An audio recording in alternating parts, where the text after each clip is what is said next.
창세기 1장 2절 계속합니다.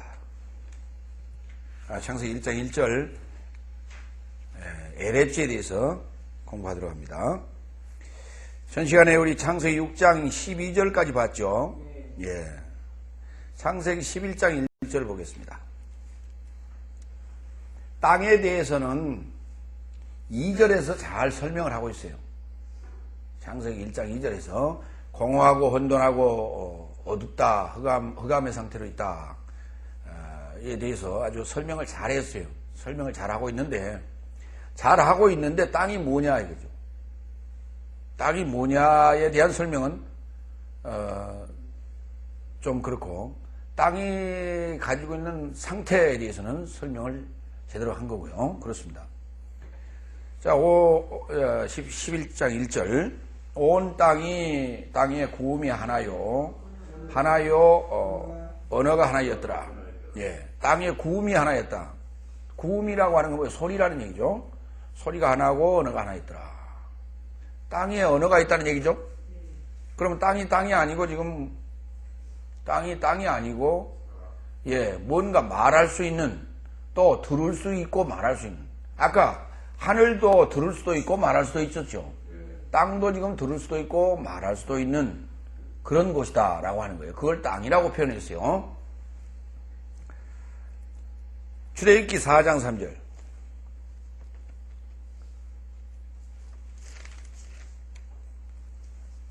출애굽기 4장 3절.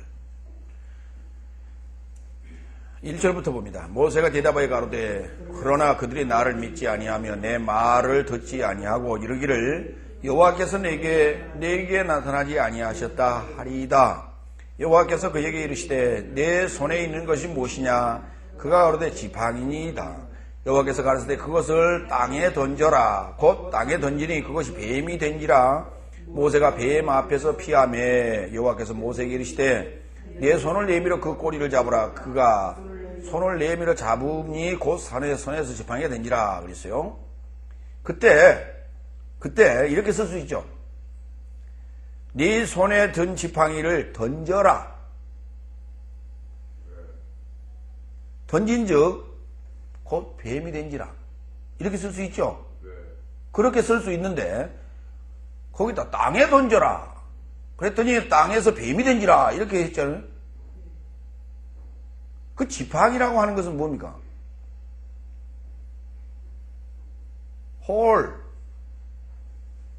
어떤 권세, 통치적 것이거든요.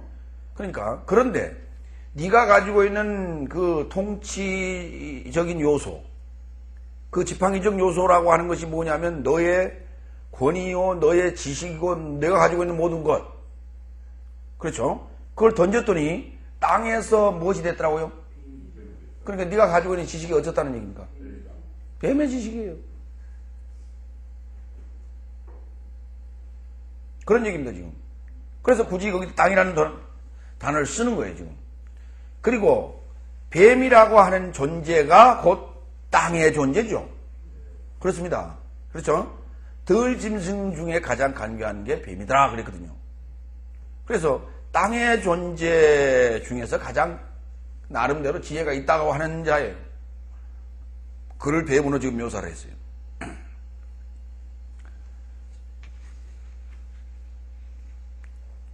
그래서 굳이 땅이라는 단어를 써서 뱀이, 결국은 뱀은 땅을 지금 대상으로 지금 살죠. 땅을 대상으로 살지 않습니까? 예. 이와 같이 땅이라고 하는 것은 결국은 뱀이 그걸 사는 어떤 대상적인 곳.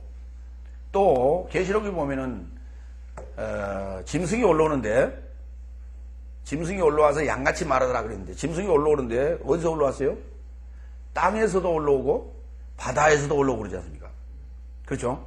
그러면 땅에서도 올라오고 바다에서 올라왔다는 얘기는 지금 그 상황은 그대로 창세기로 가면 창세기 1장 2절 상황이에요.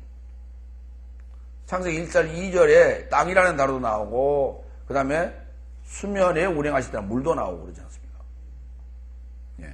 그래서 땅하고 물은 또 불가분의 관계고 또 받을 수 있는 관계고 받아들이는 관계란 말이에요. 예. 하늘은 물을 저장했다가 쏟는 관계고, LH는 물을 받기도 하고 또 저장할 수도 있고, 이런 곳입니다. 그런데 거기에서 무엇이 나오냐 하면 짐승이 나오기도 하고, 바다와 땅에서. 또 땅 위를 뱀이 활보하기도 하고, 또 음부와 그리고 바다에서 죽은 자들을 내놓기도 하고, 이게 땅의 모습입니다. 시편 역대상 16장 23절. 역대상 16장 23절.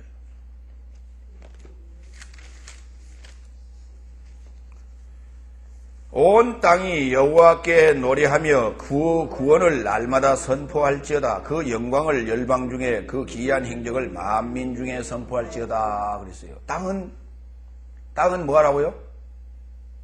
노래하고, 또 구원의 날을 선포하고, 영광을 열방 중에 선포하고, 기이한 행적을 만민 중에 선포하라고 그랬어요. 땅은, 그러니까 만민들은 복수적 개념으로 썼고, 땅은 단수예요. 그러면 단수 땅이 누구에게 그렇게 하라는 거예요? 땅에 거하는 그러한 만민들이라고 하는 것이 뭐냐 이게? 만민들이 도대체 뭐냐 이게?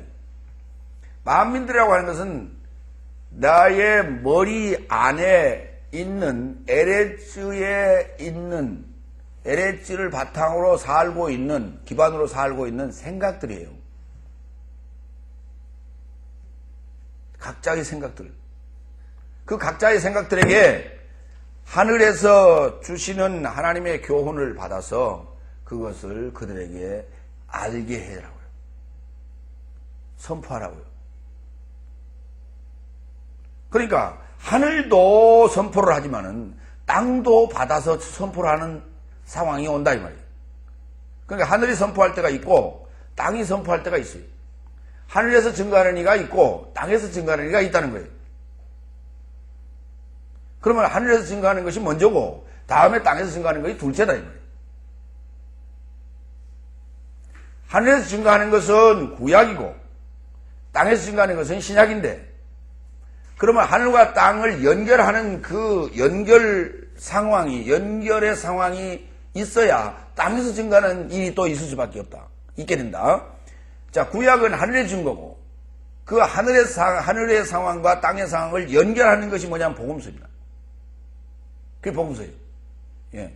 그러면 하늘과 땅이 하나가 되어져요. 그러면 땅에서 증거하는 이가 생겨나게 돼요. 그래서 하늘에서 증거하는 이가 셋이요. 하늘에서 증거하는 이가 몇이라고요? 셋이요. 셋이 하나예요, 그런데. 증인 하면 우리가 두 증인 다 이렇게 얘기를 하죠. 그렇죠? 예. 증인 하면 두 증인, 그런데 하늘의 증거자는 셋이 하나예요. 예. 셋이 하나인데 아버지와 호로고스 말씀과 성령 요 셋이 합하여 하나요 그랬어요. 이게 하늘의 증거제예요. 그런데 그러면 땅의 증거자는 또 마찬가지로 땅의 증거자도 셋이 합하여 하나요.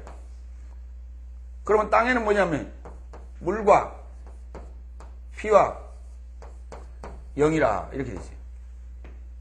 요 셋이 합하여 하나예요. 그런데 뭐라고 하냐면 두 증인 그래요. 왜 이게 두 증인이?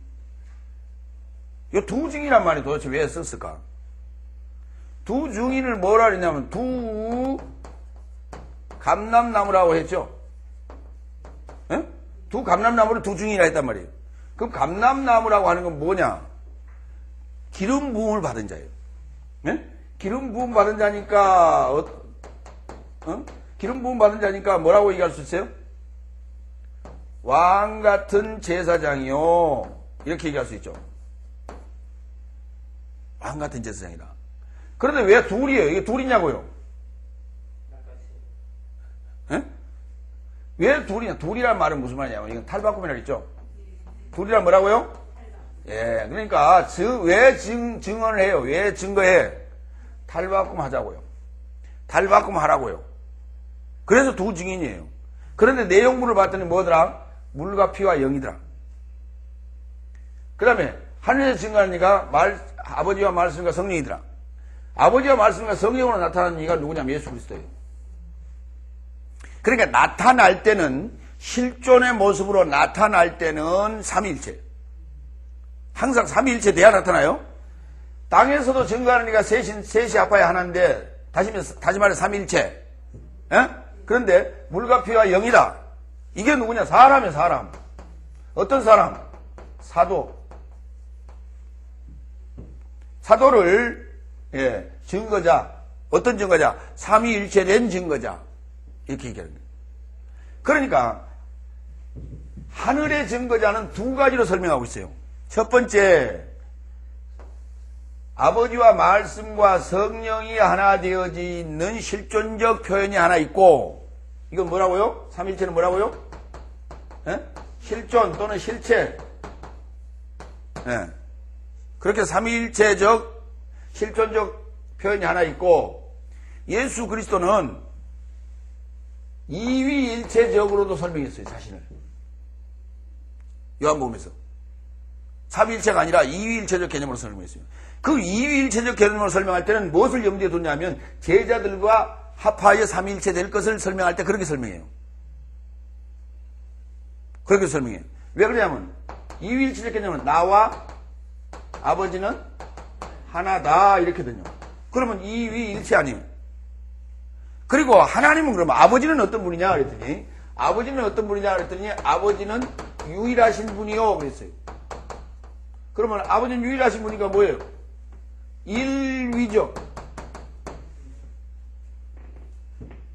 일위로 계시다가 이위일체로 나타나신 예수 그리스도. 어? 그리고 제자들과 삼위일체 되어질 예수 그리스도. 이렇게 설명하고 있는 거예요. 그런 측면이 하나 있고, 그 다음에 하늘의 증거자와 땅의 증거자를 설명할 때는, 따로 놓고 설명할 때는 하늘의 증거자도 삼위일체, 땅의 증거자도 삼위일체. 이렇게 설명한 거예요. 그러니까 삼위일체가 되어져야만이 뭐 할 수 있다? 증거자가 될 수 있다. 오늘 우리도 지금, 오늘 우리가 보세요. 우리는 뭐예요? 물과 피죠. 인간은 다 물과 피요. 그렇죠? 그게 무엇이 합쳐져야 돼요? 하나님의 영을 받아야 된단 말이에요. 하나님의 영을 받아야 돼요. 예. 그러면 결국은 아버지와 말씀과 성령으로 하나 된 분, 그 성령으로 탄생하신 분에 의하여 교육받고, 그 다음에 기름 부음을 받아야만이 뭐가 돼요? 정인, 감람나무가 되어서 왕같은 제사장으로서 사역을 하게 된다, 이 말이에요.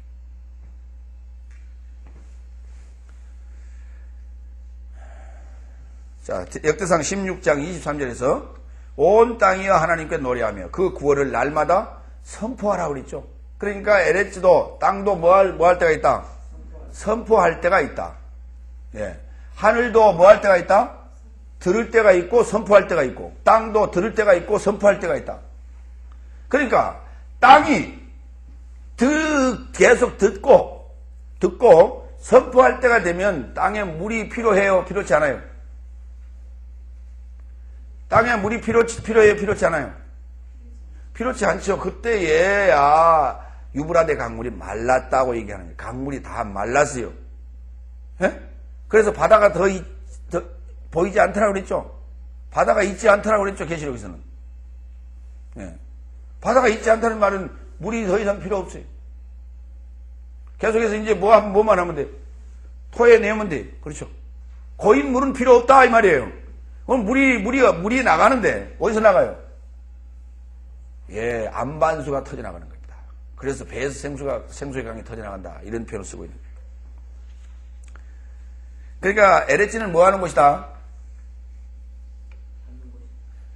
받고 저장하고 또 토해낼 수 있는 곳이다.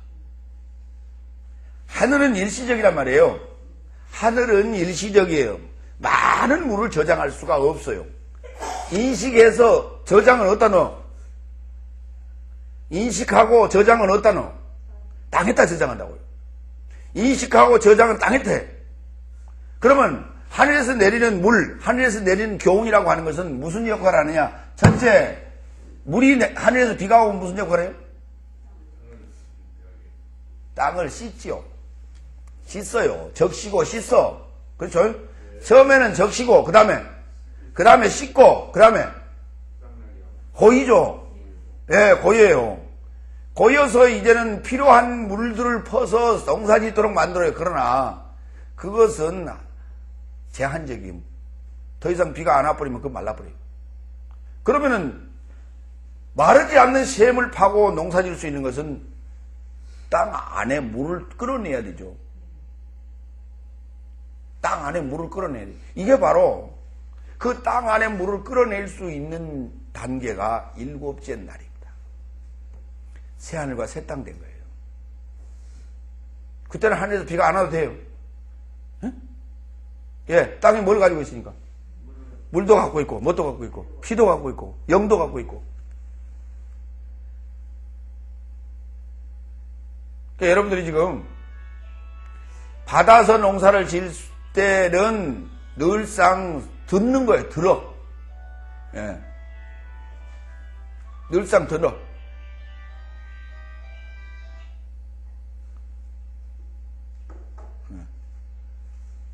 그러니까 우리가 들으면 좋지요. 응? 내가 연구 안 해도 되고, 그렇죠? 예, 좋은 말씀만 하는데 쫓아다만 다니면 돼요. 다 연구하고 주는 대로 먹고. 그런데 그것이 주는 소위 우리가 식당에서 사 먹는 꼴이다 그 말입니다. 그러니까 식당에서 사 먹는 음식은 늘 먹으면 좋죠? 근데 몇 번 가면 한 집에 계속 가면 질려요. 이상해요, 식당 음식이라고 하는 것은. 그런데 집의 음식이라고 하는 것은 맨날 먹어도 뭐예요? 맨날 김치에 밥인데, 그게 집에서 먹을 때는 이상하게 물리지 않는단 말이에요. 그죠? 근데 식당 음식은 그렇지 않아요. 그러니까 식당 음식은 뭐예요? 사먹는 음식은 한 군데 계속 대놓고 먹지 않아요. 여기 갔다가, 또 저기 갔다가, 저기 갔다가. 어?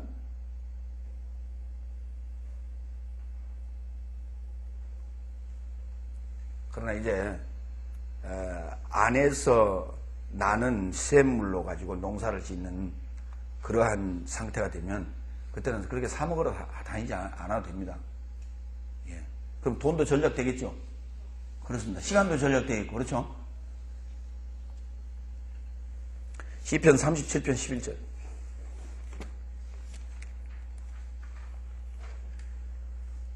아까 땅 하니까 무슨 생각나냐고 제가 물었죠? 예? 예. 그 아까 땅 부자 얘기도 있고, 경주 가면 채부자라는 사람이 살았어요, 옛날에.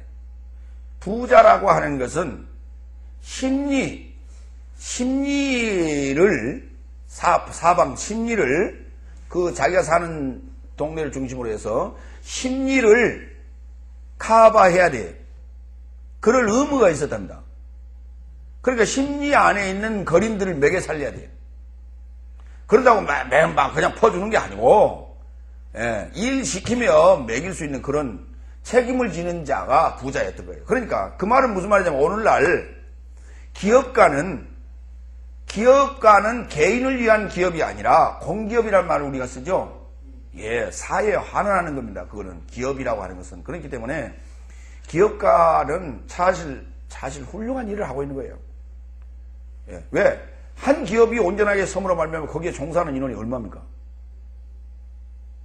마찬가지, 그게 지금 그런 개념들이, 그러한 정신들이 과거에 우리나라에는 이미 존재하고 있었던 거예요. 그래서 부자는 존경을 받았습니다, 사실. 그런데 그 부자는 그냥 부자가 아니라 그 심리 안에 있는, 심리 바운다리 안에 있는 자들을 먹여 살릴 수 있는 그러한 책임을 가진 자였다. 이게 진정한 부자예요. 시편 37편 5, 7절부터 봅니다. 여호와 앞에 잠잠하고 참아 기다리라. 자기 길이 형통하며 악한 꾀를 이루는 자를 인하여 불평하지 말지니라. 분을 그치고 노를 버리라. 불평하여 말라. 행하게 치우칠 뿐이니라. 대저 행하는 자는 끊어질 것이나 여호와를 기대하는 자는 땅을 차지하리로다. 여호와를 뭐하는 자는요? 기대하는 자는 땅을 차지한다네요. 그래서 땅 부자가 된다고 말이에요. 채부자처럼. 10절 잠시 후에 악인이 없어지리니 내가 그곳을 자세히 살필지라도 없으리로다. 오직 온유한 자는 땅을 차지하며 풍부한 화평을 즐기리로다. 악인이 의인치기를 꾀하고 향하여 그 일을 가는도다. 주께서 저를 웃으시리니 그날에 이름을 보심이로다. 거기 갑자기 악인이 나오고 그 다음에 의인이 나오고 하는데, 자, 의인이 그러니까 땅을 차지한다 그 말입니까? 예? 의인이 땅을 차지한다 그 말이죠? 그렇습니다. 자, 오늘날 지금 땅을 많이 가지고 있는 사람들이 보면은 의인들이에요. 그렇지 않은 사람들이에요. 왜 그 모양이 됐을까요? 성경에는 분명히 의인이 땅을 차지한다고 그랬는데, 의인이 아닌 자들이 어째 땅을 차지하고 덩덩거리고 살고, 그렇게 나몰라라 하고 자기 혼자 배 두드리고 살고 그럴까요? 그럼 그 땅 분명히 아니죠. 그 땅이 아니에요. 저 땅이 아니에요. 저 땅은 지금 의인들이 갖고 있는 게 아니라 의인 아닌 자들이 주로 많이 가지고 있어요.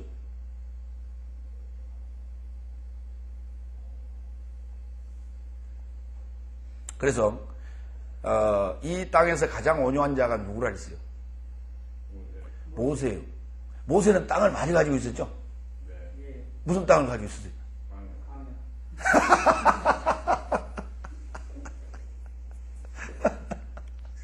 아니 그게 모세 땅이에요. 근데 왜 모세는 그 땅을 버리고 그냥 가나안 땅에도 못 들어가고? 아니 가나안 땅이 진짜 땅이지. 그렇잖아요. 적과 꿀이 흐르는 땅이 그게 땅이지. 그게 뭐 볼모지 그게 그 무슨 놈의 땅이. 모세가 얻은 땅은 그 불모지. 그래서 거기서 갑자기 풀이 돌았어요? 사실 그 땅은 누가 임자가 없는 땅 아닙니까? 누구든지 가서 살면 되는 거예요. 거기는 광야는. 광야에 임자가 어디 있어요? 누가 그 불모지 땅을 누가 자기 땅이라고 그래요? 시편 66편 1절.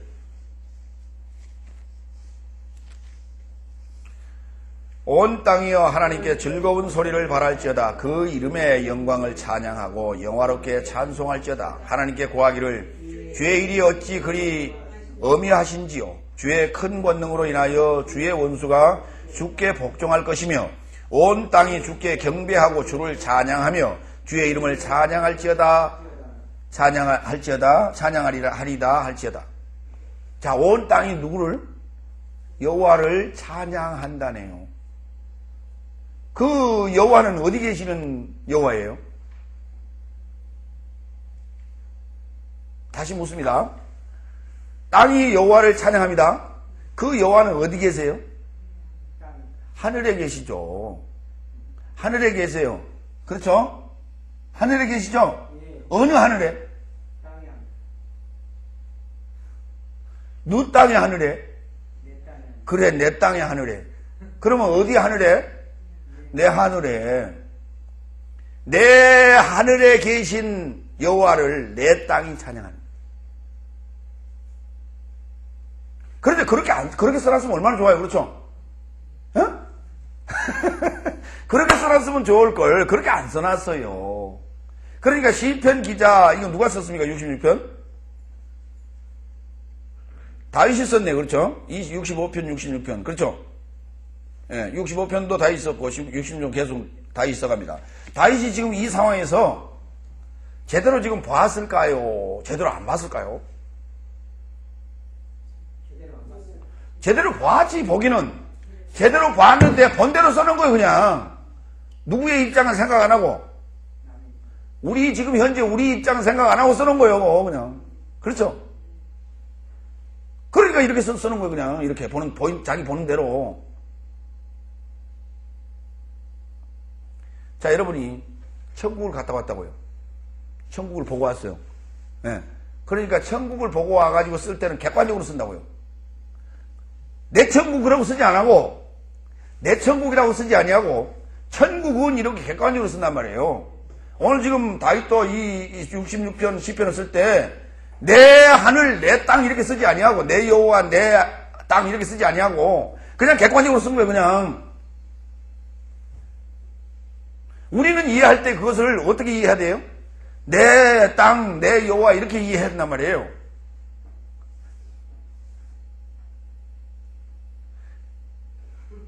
근데 그렇게 보는 관점은 어디서 그냥 잡아놓고 말아버리냐 하면 창세기 1장에서 잡아놓고 말았어요. 그러면 가면서 계속해서 그 개념을 가지고 가야 돼요. 그렇죠? 에? 가지고 가야 되는데 가다 보면 그냥 더우니까 옷 벗어버리고 그냥 또 밖으로 나가는 거예요. 우리 생각이 지금 이렇단 말이에요. 왜? 너무나 길잖아요. 지금 이게 몇 년 역사요? 6천년 역사를 지금 보니까 너무나 길잖아요. 그러니까 한참 보다 보면 어때요? 우리는 1년을 살면서도 봄, 여름, 가을, 겨울을 살잖아요. 그렇죠? 벗었다, 입었다, 끼어있다, 또 더 벗었다 그러잖아요. 그렇죠? 이렇게 사는데 6천년을 살다 보니 어때요? 이해는 갑니다. 그러니까 벗었다, 입었다, 다시 끼어 입었다, 또 벗었다 그래요. 어디 가서는 속으로 보였다가 어디는 또 밖으로 보였다가 막 이러는 겁니다, 지금. 그러니까 지금 여러분이 무슨 훈련을 해야 돼요? 벗는 훈련이 아니라 속으로 들어가는 훈련을 자꾸 하셔야 돼요. 여러분의 생각을 자꾸 어디로? 레시트 안으로 자꾸 집어넣는 일 생각해요. 러시 안으로 집어넣는 일을 생각해요. 예? 그걸 늘 훈련하셔야 돼요. 아, 이게 어디지? 항상 읽으면서도 그래요. 온 땅이요. 그러면 어디 땅? 내 땅. 그래요. 내 땅. 온 땅이요. 그러니까 예 그래야 돼. 그렇죠? 다 같이 온 땅이요. 예. 그렇죠. 그렇게 가야 돼. 그런데 온 땅이요. 그러는 거 자기가요. 야, 온 땅 들어가. 이런다고.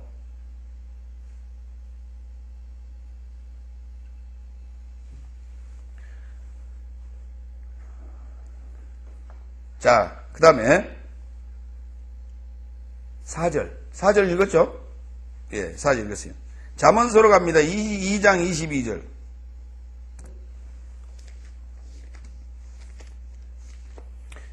자, 여러분, 시편은 우리 뭐라고 보면 돼요? 찬양. 그렇죠. 찬양, 기도. 그렇습니다. 찬양과 기도예요. 이게 시편입니다. 시편을 이해할 때 찬양하고 기도는 어디서 나오는 거예요? 내 안에서 나오는 거죠. 그래서 지금 내 안에 얘기예요, 전부 다 그게. 밖에 걸 보고 쓴 게 아니고 자기 안에 걸 지금 얘기한 거란 말이에요. 그러면 누구의 속이에요, 그게? 내 속이고 다윗의 속이었고 그랬습니다. 그래서 우리는 그걸 이제 읽어보니까 어때요? 감동이 되죠? 에? 시편 읽으면 감동이 되죠? 그걸 이제 이심전심 그러는 거예요. 그 마음이 내 마음이에요.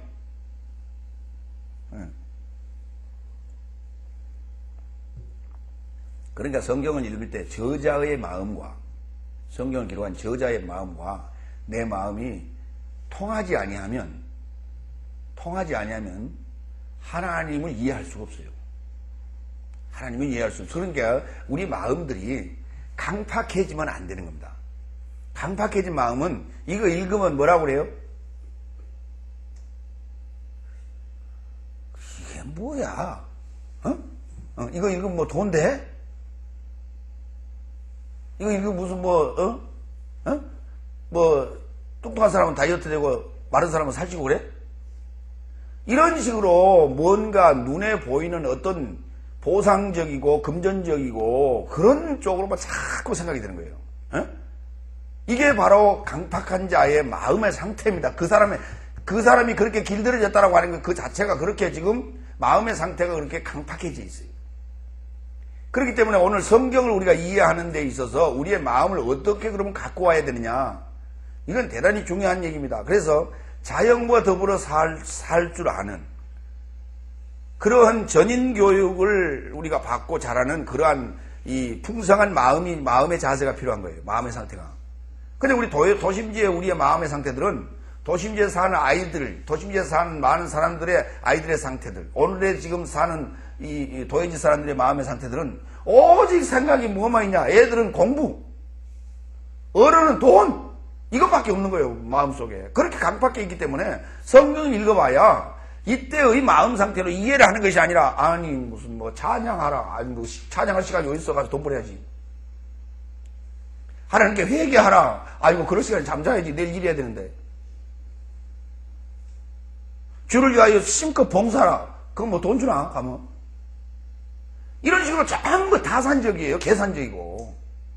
그러니까 마음의 여유가 없는 거예요. 하나님을 알고자 하는 마음의 여유가 없어요. 구원이라고 하는 문제는 뒷전이에요. 현실에 너무 급급해 살고 있거든요. 오늘 지금 우리의 생활 양식, 생활 방식 자체가 서구화되고 도시화되어 간다라고 하는 것은 그만큼 피폐해져 가는 거예요. 오늘 지금 우리 아까 창세기 6장에서 봤죠. 땅이 뭐 했더라고요? 하나님 여호와 앞에 폐괴했더라고 하는 그 모습의 상태가 오늘 우리 도해지의 사람들의 삶의 모습입니다. 그렇기 때문에 그 밭을 갈라니까, 그 지금 강팍한 그 밭을 갈라니까 뭐가 필요하냐? 그때 농요가 필요한 거예요. 농요. 에? 농요가 뭔지 아세요? 농부가. 농부가가 필요한 거예요. 그 농요라고 하는 그 농부가가 지금 우리 교회 안에서 불려지고 있는데, 그게 뭐냐? 복음송입니다. 그게. 그래서 복음송으로 가지고 뭐 해야 돼? 기분을 좀 띄워야 돼. 그렇죠? 그럼 약간 술 취한 듯 하게 된단 말이에요. 그렇죠? 그러면 사람이 어때요? 술을 마시면 사람이 나사가 좀 풀리기 시작하죠. 그렇죠? 그러니까 이게 아주 그 깐깐한 사람도 술을 마시고 나면 그때부터 느슨해진다고. 그렇죠? 농담도 할 줄 알고, 그 다음에 또 주머니 생전 열지 않은 사람이 주머니도 열 줄 알고 그러거든요. 그래서 그 마음을 이렇게 일구고 마음의 상태를, 그 강팍한 상태를 느슨하게 만드는 그러한 형태들이 바로 이 찬양의 노래예요. 이게 필요한 거예요. 그런데 거기에다 늘 재미를 너무 붙여버리면은, 그러면 어떻게 되냐면 이제 소리꾼이 돼버린 거예요. 농사를 지키기 위한 하나의 그게 뭡니까? 피로감을 줄이고 즐거움을 주면서 일하는 그 피로감을, 고통을 줄이자고 부르는 것이 농요거든요. 근데 농요를 전업으로 해버리면 뭐냐면 그게 소리꾼이 돼버리는 거예요.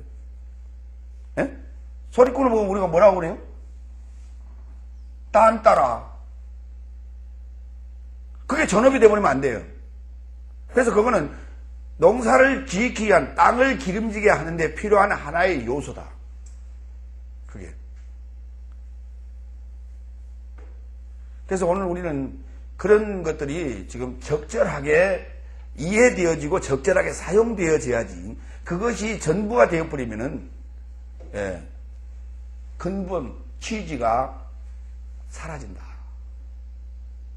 그래서 사실 목적, 그 일부러 간 목적을 상실하고 딴짓하고 있는 게 가서 시장 보고 오니라 그랬더니 가서 서커스 보고 거기다 돈 싸 쓰고 집에 올 때는 빈 터트리러 오는 그런 꼴이 된다 이 말이에요. 잠언서 3장 19절. 2장 10 봤습니까? 2장 22절? 예, 2장 22절. 21절부터 대저 정직한 자는 땅에 거하며 완전한 자는 땅에 남아있으리라. 그러나 의인은 땅에서 악인은 끊어지겠고 교인한 자는 땅에서 뽑히리라. 지금 그러니까 보세요. 아까도 제가 우리 땅 얘기가 잠깐 나왔었지만은, 악인이 땅을 차지하는 것이 아니라 의인이 땅을 차지한다 그랬죠. 온유한 자가 땅을 차지한다 그랬죠. 여기도 마찬가지로 의인이 땅을 차지한다고 그랬잖아요. 그런데 그 의인이 땅을 차지하는 그 땅은 어떤 땅이냐 했더니, 아까 우리 베드로후서 3장 10절 이하에서 봤던, 의인은, 우리는 의에 거하는 바 새 하늘과 새 땅을 바라보도다 그랬죠. 그 새 땅을 얻는 거예요. 그러면 이 땅이 아니란 말이에요. 이 땅이 아니에요. 지금 에레츠라는 땅이란 말이죠. 그 새하늘과 새 땅을 보았더니 새하늘과 새 땅을 뭐라고 했냐면 새예루살렘성이라고도 했어요. 어? 새예루살렘성이라고도 했어요. 그 성은 해나 달에 비침이 있을 때 없다고 그랬어요. 왜냐하면 하나님과 어린 양이 등이 되시기 때문에. 그리고 만 땅의 왕들이 어? 그리로 들어오더라고 그랬어요. 땅의 왕들이.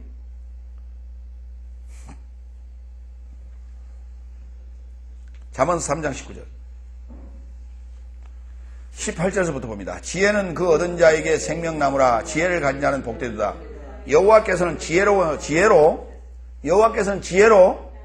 땅을 세우셨고 명철로 하늘을 굳게 펴셨고 그 지식으로 해양을 갈라지게 하셨으며 공중에서 이슬이 내리게 하셨느니라. 여호와는 땅을 뭘로 세우셨다고요?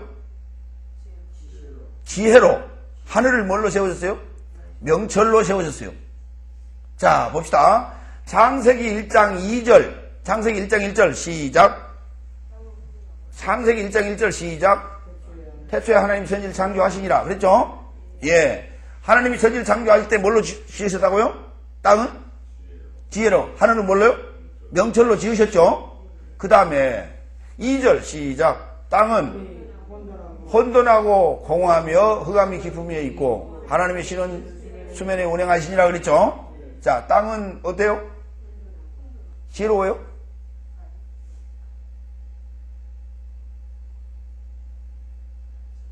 땅은 혼돈하고 공허하고 어둡다고 그랬잖아요. 그건 지금 처음 하늘이고. 그 다음에 그때부터 그걸 지어간다니까 1장 3절부터. 예?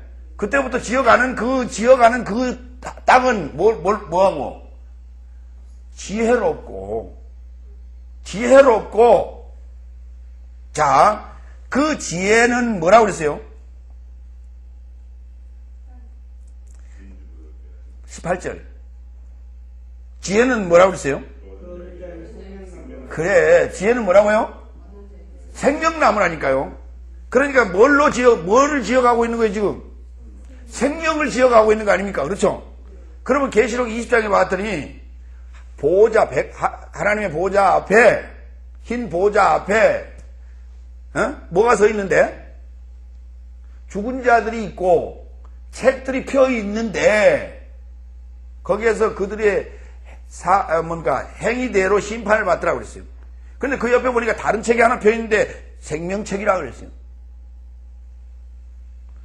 그래서 죽은 자들은 바다가 죽은 자들을 내어주고 음부도 죽은 자들을 내어주는데 그들을 다 어디다 심판을 받고 어디로 가더라? 불못에 던지고더라 그랬어요. 이것이 둘째 사망이라고 그러는데. 그러면 지금 지혜로 땅을 지으셨다라고 하는 말은 지금 생명나무 되게끔 또는 생명 되게끔 지금 창조해 간다는 말이죠. 그렇죠? 예. 그러면 창조가 다 끝나면 그걸 뭐라고 부른다고요? 새하늘 새 땅. 또요. 일곱째 날 또. 생명하고 연관시켜요. 생명 얘기했는데 지금 엉뚱한 대로 자꾸 하지 말고. 같은 얘기지만은 생명은 지혜로 지금 뭘 지어가고 있다고요? 땅을 지어가고 있다는 얘기는 땅에다 뭘 지금 심고 있어요? 생명을 심어 놓은 그걸 뭐라고 그래요?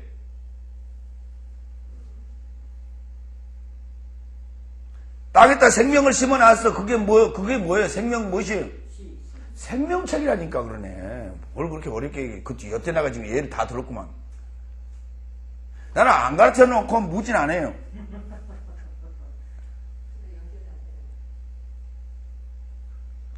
그러니까 지금 생명책은 책이고, 죽은 책은 들은 뭔 책이에요? 이단들이 써놓은 책이에요? 이 책이 살아있는 책이요, 죽어있는 책이요? 이게 무슨 살아있는 책이요, 죽어있는 책이지? 이게 지금 무슨 살아있는 책이요, 죽어있는 책이요?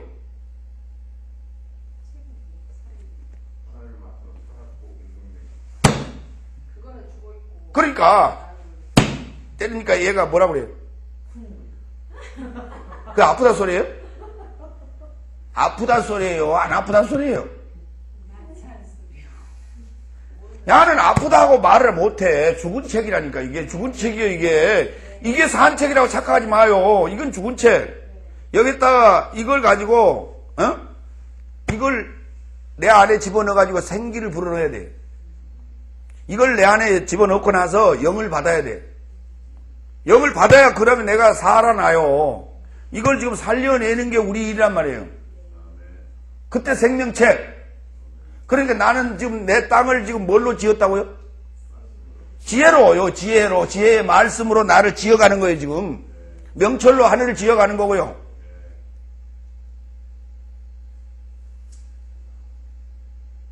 생명되게 하는 거예요, 생명되게. 그런데 저 하늘을 뭐 명철로 짓고 저 땅을 지혜로 지었어요? 아니라니까요. 근데 실제 땅을 보세요. 얼마나 지혜로운가, 땅이. 땅이 얼마나 지혜로운가 보세요. 봄에 되면은 땅이 어때요? 갈라져요? 그렇죠. 뭘 내죠? 그렇죠. 어떻게 알고? 어떻게 알고요?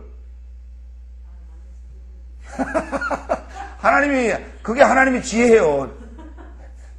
하나님의 지혜가 그 안에 다 스며져 있기 때문에 그런 거예요. 그렇죠? 땅은 거짓말을 안 한다니까. 땅은 절기가 딱 되면, 절기가 되면 알아서 낸다니까요. 그러니까, 자, 우리 우수경칩이 되면 뭐 한다고 그래요? 개구리가 나온다고 그러죠? 왜 우수경칩이 되면 개구리가 나올까요? 하하, 땅이 이런다고요. 땅이, 야, 개구리, 나가. 그래서 나온 거예요. 그러니까 우주 만물은 지가 알아서 다 그렇게 자동으로 그렇게 다 돌아가도록 그렇게 프로그램을 내장시켜 놨단 말이에요. 그렇죠? 예. 사람에게는 내장을 시켜놨을까, 안 시켜놨을까?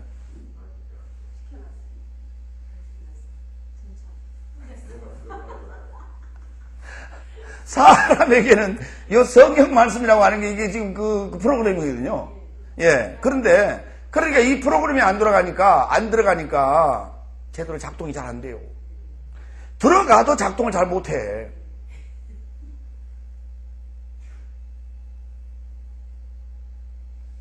그러니까 하나님께서 그렇게 지혜로 정말 지어가지 아니하시면 안 돼요. 근데 인간이 다 자기 잘난 맛에 살거든요. 자기가 다 잘났대요. 에? 그 미련한 저 땅덩어리, 그렇죠? 가서 발로 쿵 밟아도 아무 소리 안 하고, 거기다 오줌을 넣어도 땅이 전혀 반응도 없고, 개가 거기서 짖어도 전혀 반응도 없고, 그러한 미련한 땅이 어떻게 절기는 알아서 다 제절기에 낼 건 내고, 물을 품을 건 품고, 또 물을 받을 건 받고 그러지 않습니까? 가을이 되면 땅이요. 가을이 되면 산은 물을 품을까요? 내놓을까요? 가을이 되면 물을 끌어들일까요? 물을 내품을까요? 내품어요.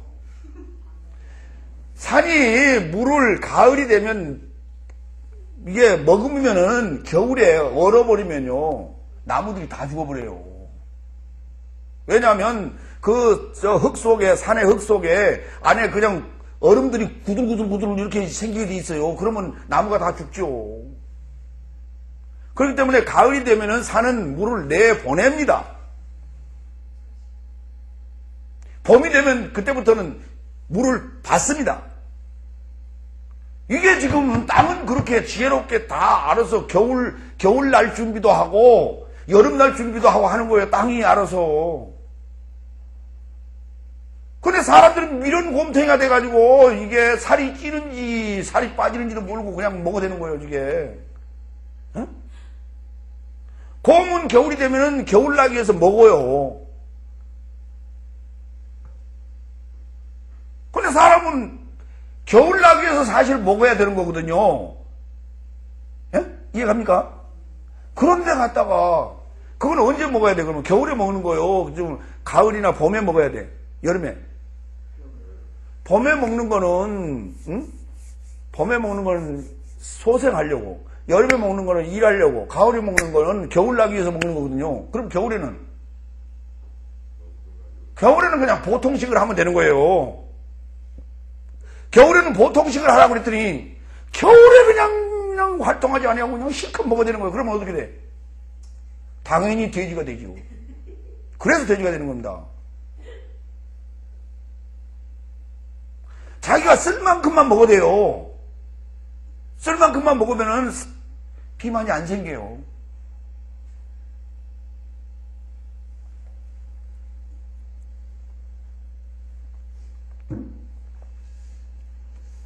이건, 아니, 나는, 목사님 그런 소리 하지 마세요. 나는 물만 먹어도 살쪄요. 무슨 물만 먹어도 살찐 사람이 어디가 있어요? 습관입니다. 습관. 자기 딴에는 조금 먹는다고 생각하는 거예요. 남이 볼 때는 엄청 먹게 먹는 거예요.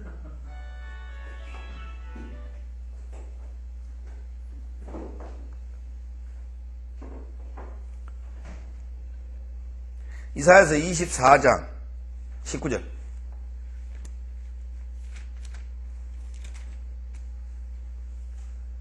땅이 깨어지고, 땅 얘기가 많이 나오네요. 예? 그렇죠? 예. 16절부터 봅시다. 땅 끝에서부터 노래하는 소리가 우리에게 들리기를 의로우신 자에게 영광을 돌리세 하도다. 그러나 나는 이르기를 나는 쇠잔하였고 나는 쇠잔하였으니 내게 화가 있도다. 괴휼자가 괴휼을 행하도다. 괴휼자가 심히 괴휼을 행하도다 하였도다.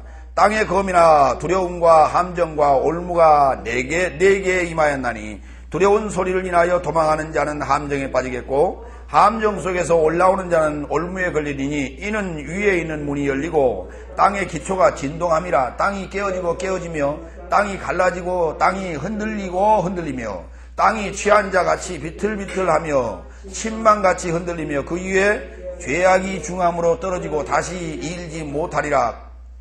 그 날에 여호와께서 높은 데서 높은 군대를 벌하시며 땅에서 땅의 왕들을 벌하시리니 그들이 죄수가 깊은 옥에 모임같이 모험을 입고 옥에 갇혔다가 여러 날 후에 형벌을 받을 것이라. 그때 달이 무색하고 해가 부끄러워하리니 이는 만군의 여호와께서 시온산과 예루살렘에서 왕이 되시고 그 장로들 앞에서 영광을 나타내실 것입니다. 그랬어요. 지금 예수 그리스도께서 나타나셔서 땅을 심판하시고 추수하실 그런 상황을 지금 말씀하시고 있는 상황이니까. 그런데 여기 지금 땅이 놀라고 땅이 갈라지고 깨어지고 흔들리고 취하고 버틀거리고 그런다고 그랬죠. 예. 왜 그럴까요? 하늘에서 두려운 소리로 인하여 그랬다 그랬죠. 하늘에서 나는 두려운 소리로 인하여. 그럼 하늘에서 무슨 소리가 났어요?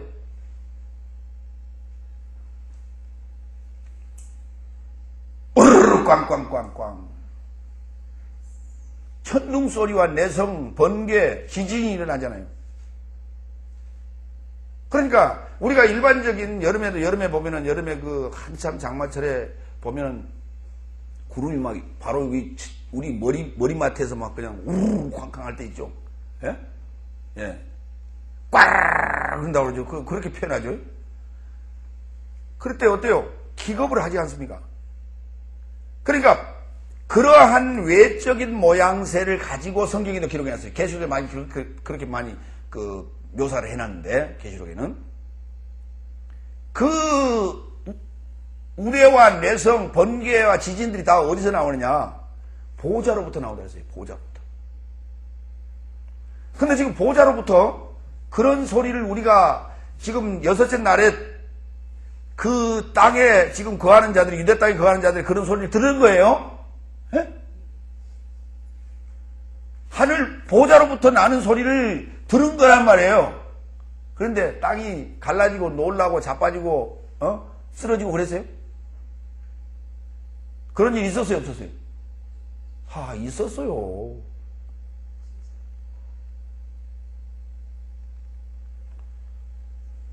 권세 있는 교훈이로다 그랬다니까요. 그 소리가 그 소리예요. 저들이 놀라고 도망가더라, 돌아가더라, 뭐 이런 표현들이 다 지금 그런 게 지금 그런 거예요. 오늘 우리가 지금 하늘 보좌로부터 나는 그러한 큰 소리를 듣고 들을 때에 지진이 나는 사람도 있고, 깨어지는 사람도 있고, 흔들리는 사람도 있고, 여러 가지예요, 지금. 그러나 그 소리를 하늘 보좌에서 나는 내성과 번개와 지진이나, 음성으로 듣지 못하고, 그렇게 이해하지 못하고 있는 거예요. 그러나 실제로 느끼기는 느껴요. 느끼기는 느낀다고요. 여러분이 그러한 것을 가장 처음 느꼈던 때가 언제냐면, 여러분이 우리 여기 기본과정 처음 들어오셨을 때. 그때 땅이 흔들리고 지진이 났기 때문에 오늘 여기에 와 있는 거예요. 그때 그 소리에 전혀 반응이 없었던 사람들은 이게 뭔 소리요? 그러고 갔어요.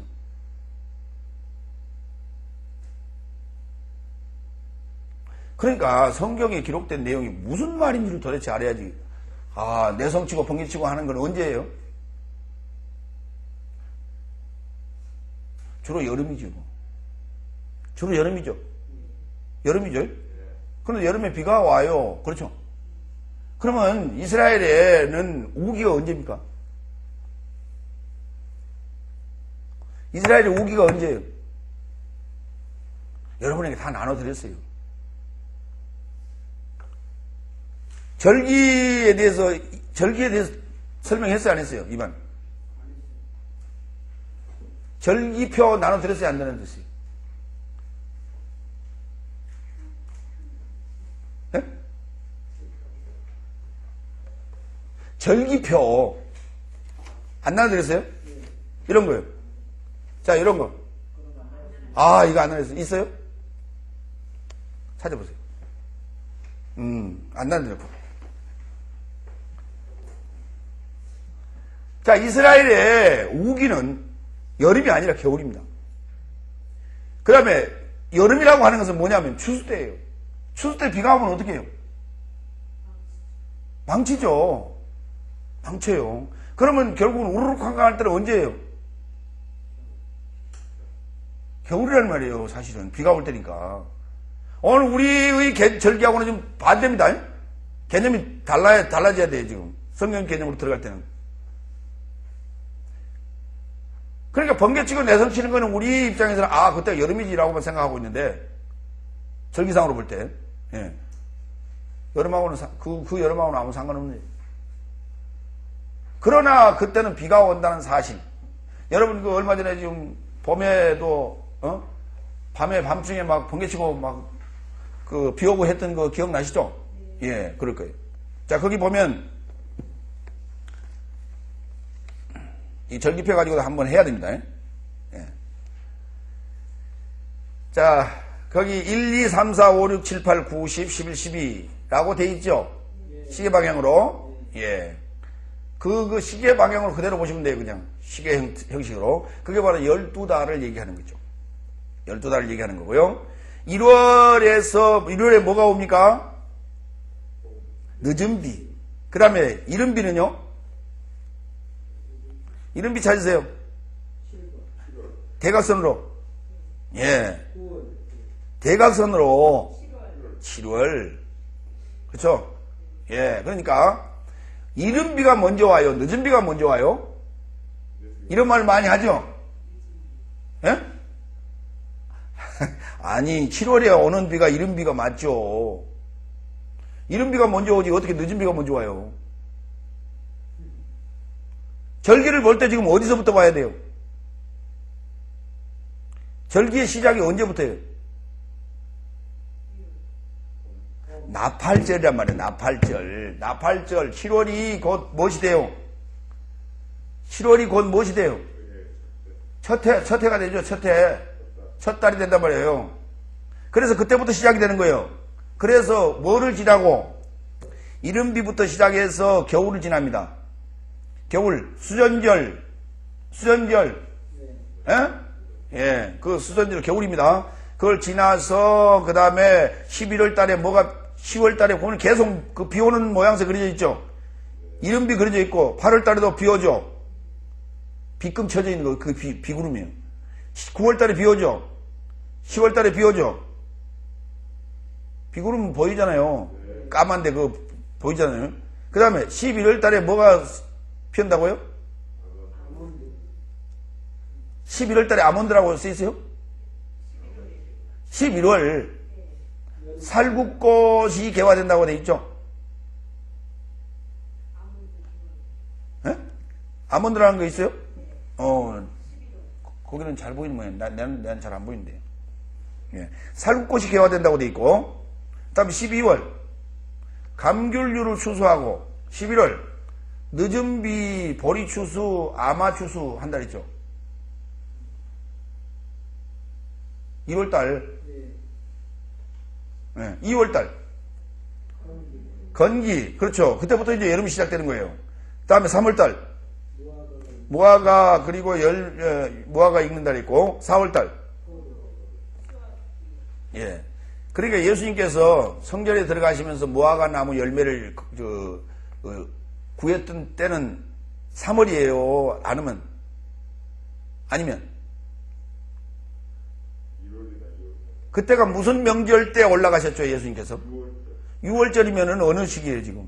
1월이에요, 1월. 아니, 그러니까 덜 익은 게 아니에요. 있기는 있어야 되는데, 익을 시기는 아니란 말이에요. 그쵸?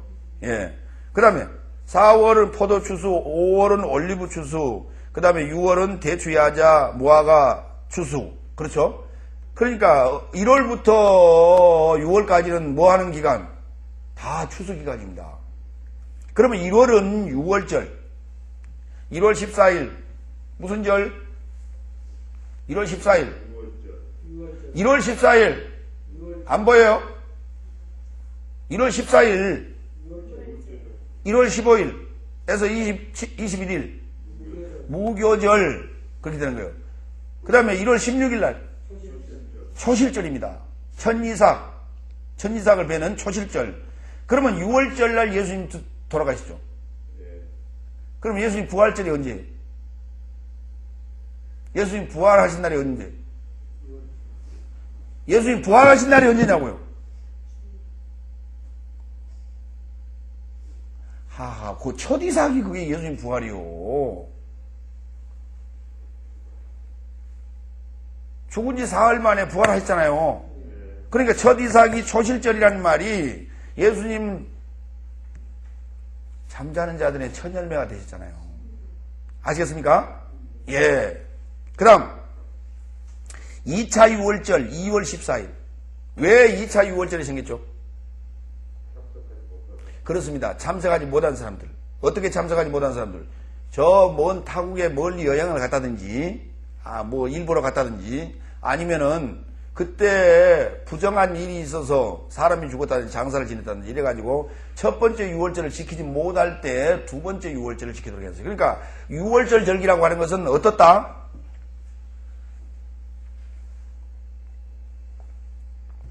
유대 절기 중에 6월절 절기는 어떤 절기다?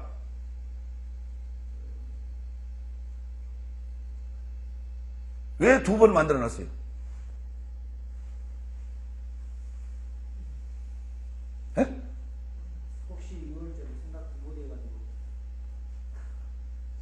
그러니까 그래서 그렇게 두 번째 시킨다니까요. 첫 번째 못 시킨 사람 두 번째 시킨 거예요. 근데 왜 그렇게 오순절이라든지 나팔절이라든지 속절이라든지 이런 건 한 번밖에 없는데 하루밖에 없는데 왜 6월절은 1월달에 한 번 넣어놓고 2월달에 한 번 넣어놓고 두 번에 걸쳐서 지키도록 해놨을까요? 그렇습니다. 꼭 6월절은 지켜야 되기 때문에. 나머지 절기는 6월절을 지키면 나머지 절기는 자동으로 지키게 돼 있어요. 가게 돼 있어요. 그러면 6월절을 헬라어로 뭐라고 한 줄 아십니까, 혹시? 다 같이 파스카라고 그러는데, 파스카라는 단어는 어디서 왔냐면, 파스코라는 동사에서 와요. 파스코라는 단어가 뭐냐면, 고난받다. 그러면 6월절이라는 말은 다른 말로 헬라어식으로 바꾸면 뭐라고 그래요? 고난절입니다, 사실. 그러면 구약에서 얘기하는 6월절은 파스카예요. 파스카. 그게 헬라어로 넘어오면서 파스카가 됐어요. 파스카가 됐는데, 그러면 히브리어에서 파스카는 뭐냐? 패스. 넘어가는 거예요. 넘어가는 거. 패스. 통과. 이거란 말이에요. 그러니까 구약에서는 그랬어요. 그게 몇째 날이었어요? 넷째 날이었습니다. 넷째 날에는 패스. 그러나 여섯째 날에서 일곱째 날로 넘어가는 여섯째 날의 유월절은 예수 그리스도와 함께 고난받아야 됩니다.